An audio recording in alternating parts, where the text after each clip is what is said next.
अस्सलाम वालेकुम, welcome to my YouTube channel. My name is Amna and आज हम बात करेंगे काइनेमेटिक चेन के बारे में।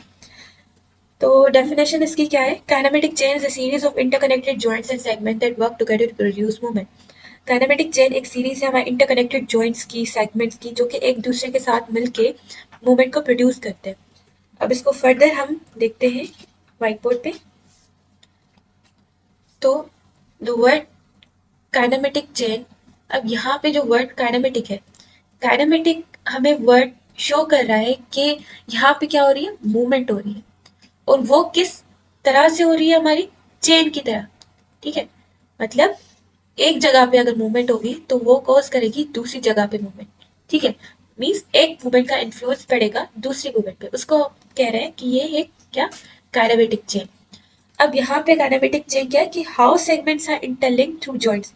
काइनेमेटिक चेन में हम ये देखते हैं कि हमारे जो सेगमेंट्स है वो किस तरह से इंटरलिंक्ड हुआ होता है हमारे जॉइंट्स के through, and how movement on one part affects the other through chain reaction. और हमारे जो एक पार्ट पे जो मूवमेंट है वो किस तरह से दूसरे पार्ट को अफेक्ट करेगा थ्रू द चेन रिएक्शन। अब यहाँ पे हम देख सकते हैं एक तरीके की हमारी मूवमेंट है स्क्वाट्स। यहाँ पे हम देख सकते हैं जब स्क्वाट्स वाली पोजीशन में हमारे जो हिप है, हमारा जो नी जॉइंट है, हमारा जो एंकल है, इसे ना वो इंटरलिंक हो रहा है। तो इसी को हम कह रहे हैं कि यहाँ पे इंटरलिंकिंग ऑफ जॉइंट्स, ठीक है, हमारे प्रोड्यूस कर रहे हैं हमारे मूवमेंट को।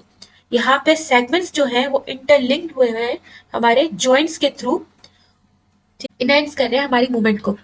अब यहाँ पे काइनेमेटिक चेन के ना दो टाइप्स होते हैं। अब काइनेमेटिक चेन के टाइप्स देखते हैं तो हमारे काइनेमेटिक चेन के दो टाइप्स होते हैं, हमारा ओपन काइनेमेटिक चेन एंड हमारा क्लोज काइनेमेटिक चेन। ठीक है, अब open kinematic chain and close kinematic chain को डिस्कस करने से पहले हम देखते हैं कि हम दो पॉइंट्स को डिस्कस करेंगे कि ये प्रॉक्सिमल एंड डिस्टल। ठीक है, प्रॉक्सिमल डिस्टल क्या होता है? प्रॉक्सिमल वो पार्ट जो कि ट्रंक के टूवर्ड्स है, करीब है। अब जो ट्रंक है वो किसको बोल रहा है?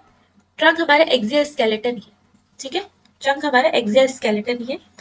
तो प्रॉक्सिमल वो पार्ट है जो हमारे एक्सियल स्केलेटन के करीब होता है, और डिस्टल वो पार्ट है जो हमारे एक्सियल स्केलेटन के दूर होता है। काइनेमेटिक चेन के दो टाइप्स को डिस्कस करते हैं। तो एक है हमारा क्लोज काइनेमेटिक चेन और दूसरा है हमारा ओपन काइनेमेटिक चेन। ठीक है, क्लोज काइनेमेटिक चेन में क्या होता है कि हमारा जो डिस्टल सेगमेंट है वो होता है fix related to the proximal segment. यहाँ पे देख सकते हैं जो हमारा डिस्टल सेगमेंट है, ये डिस्टल सेगमेंट हमारा क्या है, फिक्स्ड है। यहाँ पे जो है मूवमेंट परफॉर्म हो रही है, और हमारा जो डिस्टल सेगमेंट है वो एक ही जगह पे स्टेबलाइज्ड है, फिक्स्ड है, related to the proximal segment. हमारा जो प्रॉक्सिमल सेगमेंट है वो फिक्स्ड है, वो मूवमेंट परफॉर्म कर रहा है। ठीक है, अब यहाँ पे क्या हो रहा है कि movement at one joint produce predictable movement at all other joints. Movement है एक जगह पे, वो दूसरी जगह की मूवमेंट को अफेक्ट कर रहा है। यहाँ पे अगर स्क्वाट्स देखा जाए तो नी जॉइंट जब फ्लेक्स कर रहा है तो हमारे जो हिप है वो क्या करे, वो भी इसके साथ मूवमेंट परफॉर्म कर रहा है। तो यही होता है क्लोज काइनेमेटिक चेन, जहाँ पे डिस्टल सेगमेंट जो है वो फिक्स्ड होता है, एंड जो प्रॉक्सिमल सेगमेंट्स होते हैं, जो अदर जॉइंट्स होते हैं, जो सेगमेंट्स एक दूसरे के साथ कनेक्टेड होते हैं, वो क्या होते हैं, मूवमेंट परफॉर्म कर रहे हैं।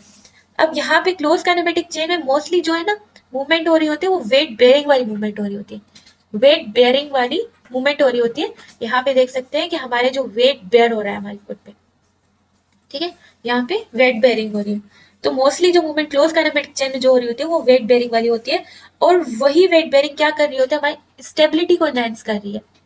ठीक है, जब भी वेट बेयरिंग होगी तो वहां पे स्टेबिलिटी को एनहांस होना पड़ेगा, ताकि हमारे जो मूवमेंट है वो सही से हो भी जाए, और हमारे डिस्ट्रैक्शन ना हो जाए जॉइंट्स के बीच में। डिस्ट्रैक्शन क्या होता है कि जो आर्टिकुलर सर्फेसेस है वो एक दूसरे के साथ अलग हो जाती है।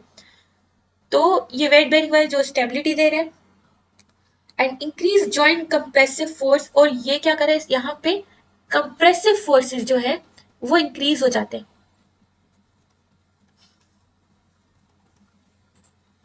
ठीक है, कंप्रेसिव फोर्सेस इंक्रीज हो जाते हैं।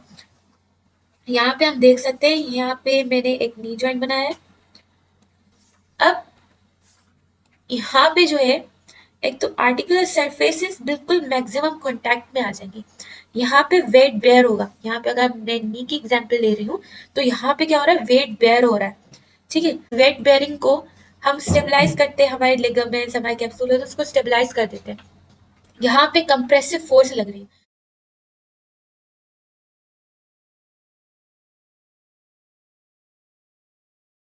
और यहाँ पे हमारी कंप्रेसिव फोर्सेस भी लग रही होती है। अब यहाँ पे जो डिक्रीज है हमारे शेयर फोर्सेस का होगा। ये जो पॉइंट्स मैं बता रही हूँ ये आपने नोट करनी है, ये एक दूसरे के साथ इंटरलिंक्ड है। तो यहाँ पे जो डिस्ट्रैक्टिव फोर्सेस है, वो फोर्स जो कि हमारे बोन को क्या कर सकती है, अलग कर सकती है, हमारे आर्टिकुलर सरफेसेस को जुदा कर सकती है, तो वो फोर्सेस को हम कहते हैं डिस्ट्रैक्टिव फोर्सेस। और यहाँ पे जो डिस्ट्रक्टिव फोर्सेस है वहां पे उसका इफेक्ट बहुत कम हो जाएगा। एग्जाम्पल लेते हैं हम स्क्वाट्स की। स्क्वाट्स की मैंने बता दिया कि डिस्टल सेगमेंट एक तो फिक्स है, यहाँ पे वेट बेयर भी हो रहा है, यहाँ पे कंप्रेसिव फोर्सेस भी लग रही है बोन के आर्टिकुलर सरफेसेस पे, यहाँ पे stability muscle ligament capsule provide कर रहा है।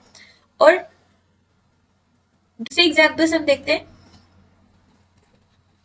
हील अप की। ठीक है, हील अप में देखा जाए मीन्स टोज के बल, तो वहां पे हम देख सकते हैं हमारा जो डिस्टल सरफेस है अभी भी कांटेक्ट में है। ठीक है, बाकी हमारे एंकल पे या अदर जॉइंट में मूवमेंट हो रही है, हमारे डिस्टल सरफेस अभी भी ग्राउंड के या किसी चीज के कांटेक्ट में है, तो ये भी हमारे क्लोज काइनेमेटिक चेन में काउंट होगा। या हम कह सकते हैं कि अगर कोई स्टैंड टू सेट वाली पोजीशन में आ रहा है तब भी उसके पाँव का कांटेक्ट ग्राउंड के साथ है, और वो क्या कर रहा है, ये भी मूवमेंट हमारी क्लोज काइनेमेटिक चेन में काउंट होती है। ठीक है, साइकिलिंग को देख सकते हैं, साइकिलिंग में हमारे जो पैर है वो भी हमारे पैडल्स के साथ कांटेक्ट में होते हैं। ठीक है, तो भी हम काउंट करते हैं कि ये क्या है, क्लोज काइनेमेटिक चेन होते हैं। और सबसे मेन एग्जांपल जो है हमारी पुशअप्स। ठीक है, जब पुशअप्स परफॉर्म हो रहे होते हैं तब भी हमारा जो डिस्टल सरफेस है वो ग्राउंड के कांटेक्ट में होता है। यहाँ पे भी वेट बेयर हो रहा है, पुशअप्स में भी वेट बेयर हो रहा है, हमारे हील अप में भी वेट बेयर हो रहा है, और यहाँ पे स्टेबिलिटी भी हमारे जो स्ट्रक्चर्स है वो प्रोवाइड कर रहे हैं। तो ये भी क्या होता है, हमारे क्लोज काइनेमेटिक चेन में काउंट होगा। यहाँ पे देख सकते हैं क्लोज काइनेमेटिक चेन एक्सरसाइजेस। यहाँ पे क्या हो रहा है, स्क्वाट्स परफॉर्म हो रहे हैं, यहाँ पे वेट बेयर भी हो रहा है, डिस्टल पार्ट हमारे ग्राउंड के कांटेक्ट में है, और यहाँ पे क्या हो रहा है, हमारे स्ट्रक्चर्स स्टेबिलिटी भी प्रोवाइड कर रहा है। ठीक है, और हमारे जो अदर जॉइंट्स पे मल्टीपल जॉइंट्स में हमारी मूवमेंट परफॉर्म हो रही है। यहाँ पे पुशअप्स में भी देख सकते हैं हमारे डिस्टल पार्ट कांटेक्ट में है और हमारे अदर जॉइंट्स में मूवमेंट परफॉर्म हो रही है। यहाँ पे वेट बेयर भी हो रहा है, हमारे स्ट्रक्चर स्टेबिलिटी भी प्रोवाइड कर रहा है। ठीक है, तो ये हमारी क्लोज काइनेमेटिक चेन एक्सरसाइजेस हैं। अब बात करते हैं ओपन काइनेमेटिक चेन के बारे में। ओपन काइनेमेटिक चेन क्या है, यहाँ पे हमारा जो डिस्टल पार्ट है, हमारा जो डिस्टल पार्ट है वो फ्री स्पेस में क्या कर रहा होता है, मूव कर रहा होता है। यहाँ पे हम देख सकते हैं हमारा जो ये डिस्टल पार्ट है ये फ्रीली स्पेस में मूव कर रहा है, ये किसी के कांटेक्ट में नहीं है। हमारा जो क्लोज काइनेमेटिक चेन हमने देखी थी तो उसमें डिस्टल पार्ट हमारा क्या था, कांटेक्ट में था किसी ना किसी चीज से, किसी ग्राउंड से या कोई भी चीज हो तो उसके कांटेक्ट से है और वो फिक्स्ड है, तो उसको हम कह रहे थे क्लोज काइनेमेटिक चेन। यहाँ पे हम देख सकते हैं ओपन काइनेमेटिक चेन में यहाँ पे हमारा जो डिस्टल पार्ट है वो क्या कर रहा है, फ्री टू मूव है स्पेस में, और यहाँ पे हमारा जो डिस्टल पार्ट है किसी भी चीज के साथ कांटेक्ट में नहीं है। और यहाँ पे हम देख सकते हैं यहाँ पे जो वेट बेयरिंग है वो भी परफॉर्म नहीं हो रही। ठीक है, डिस्टल पार्ट हमारा जो है, डिस्टल सेगमेंट जो है वो क्या है, मोबाइल है, वो फिक्स नहीं है, और ये आइसोलेटेड जॉइंट है। मीन्स कि ओपन काइनेमेटिक चेन हमारे मेनली एक ही जॉइंट पे यूजुअली परफॉर्म होता है, लेकिन क्लोज काइनेमेटिक चेन में हमारे मल्टीपल जॉइंट्स इन्वॉल्व हो जाते हैं। इसी वजह से हम कह रहे होते हैं कि ओपन काइनेमेटिक चेन में जो हमारा जॉइंट इन्वॉल्व होता है वो आइसोलेटेड होता है। मीन्स वो अकेला ही एक जॉइंट है जहाँ पे हमारी मूवमेंट परफॉर्म हो रही होती है। एंड मोस्टली जो मोशन होती है वो यूनी प्लानर में होती है। मोस्टली जो मोशन होती है वो यूनी प्लानर में होती है। जरूरी नहीं है कि हमेशा बस यूनी प्लानर ही हो, लेकिन मोस्टली हमारे एक ही प्लेन में हमारी मूवमेंट हो रही थी, जिस तरह से फ्लेक्शन, एक्सटेंशन, तो ये यूनी प्लानर मोशन है। हमारा जो डिस्टल पार्ट फ्रीली मूवेबल है हमारे स्पेस में, तो उसी वजह से डिस्ट्रैक्शन वाली फोर्स है, हमारा जो डिस्टल पार्ट है वो फ्रीली मूवेबल होते हैं। तो इसी वजह से हमें जो डिस्ट्रैक्शन वाले जो फोर्सेस है वो भी क्या कर रहे होते हैं, लग रहे होते हैं, और वो भी हमारे क्लाउस काइनेमेटिक के कंपैरिजन में ज्यादा होता है। ठीक है, एंड इसकी एग्जाम्पल्स क्या है? एग्जाम्पल्स है हमारे फ्लेक्सिंग द नी जॉइंट।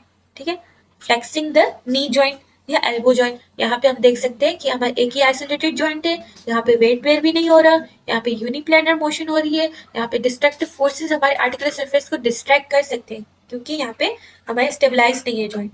ठीक है, ये फ्री टू मूव है स्पेस में। तो ये क्या है, हमारी ओपन काइनेमेटिक चेन। यहाँ पे मल्टीपल जॉइंट्स इन्वॉल्व नहीं हो रहे, यहाँ पे एक आइसोलेटेड जॉइंट ही है। या कोई दूसरी एग्जाम्पल हम देख सकते हैं, खाना खाने वक्त ब्रिंगिंग हैंड टूवर्ड्स माउथ। खाना खाने वक्त हम जब हाथ को अपने मुंह के करीब लेके आते हैं तो वहां पे भी हमारी फ्री स्पेस में मूवमेंट हो रही है, वहां पे कोई वेट बेयरिंग भी नहीं हो रही, यूनिप्लैनर मोशन है। ये स्पेसिफिकली मैं नहीं कह रही कि ओपन काइनेमेटिक चेन में हमारा हमेशा यूनिप्लैनर मोशन है। मैं एक बार फिर से बता देती हूँ, यूनिप्लैनर मोशन होना लाजमी नहीं है लेकिन मोस्टली देखा गया है। अब हैंड को जब ड्रॉ करते हैं हमारे माउथ के करीब तो यहाँ पे जो मूवमेंट हो रही है वो फ्री स्पेस में हो रही है। ओपन काइनेमेटिक चेन चेक करने के लिए हमें ये देखना है कि मूवमेंट हमारी फ्री हो रही है कि नहीं, डिस्टल पार्ट अटैच है कि नहीं। ओपन काइनेमेटिक जो चेन है वहां पे डिस्टल पार्ट किसी की चीज के साथ अटैच नहीं होता, किसी के साथ फिक्स नहीं होता, वहां पे फ्री मूवमेंट हो रही होती है, वेट बेरिंग हमारी नहीं हो रही होती। तो ये क्या है, हमें ओपन काइनेमेटिक चेन की सिम्टम्स है, इस तरह से हम कह सकते हैं। तो drawing hand towards the mouth, हमारे कोई भी हमारी वेट बेरिंग नहीं हो रही और हम फ्रीली हम अपना जो हमारी जो मूवमेंट है खाना खाने वक्त वो हम परफॉर्म कर सकते हैं। दूसरी एग्जाम्पल है हमारी स्विमिंग। स्विमिंग कर रहे होते हैं तो तब भी हमारे डिस्टल पार्ट हमारे किसी चीज के कांटेक्ट में नहीं होते, वो फ्रीली स्पेस में मूव कर सकते हैं। अब ओपन काइनेमेटिक चेन एक्सरसाइज जो है, ये एग्जाम्पल्स है। यहाँ पे क्या हो रहा है, हमारे एल्बो की फ्लेक्शन हो रही है, यहाँ पे हमारे नी जॉइंट की फ्लेक्शन हो रही है। ठीक है, यहाँ पे जो है एक्सटर्नली कोई वेट बेरिंग हो रही, इंटरनली कोई वेट बेरिंग नहीं हो रही, तो इसी वजह से हम इसको ओपन काइनेमेटिक चेन में इंक्लूड कर रहे हैं।